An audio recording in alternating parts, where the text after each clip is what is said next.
আপনি দেখেছেন আজকে বাংলাদেশের অবস্থাটা কি? অন্তর্বর্তীকালীন সরকার,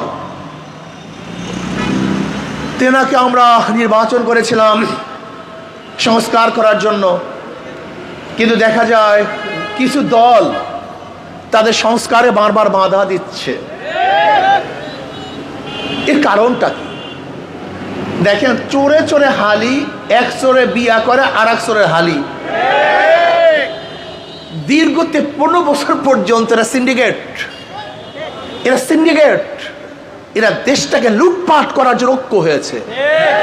এক চোর চুরি করছে, আর এক চোরকে সুযোগ করিয়ে দিয়েছে, আমি করছি তুই কর। এই চোরদেরকে আর ক্ষমতা দেখতে চাই না, এই ডাকাতদেরকে আর ক্ষমতা দেখতে চাই না। যারা জনগণের রক্ত নিয়ে বারবার হোলি খেলেছে, ওদেরকে আর ক্ষমতা নিতে চাই না।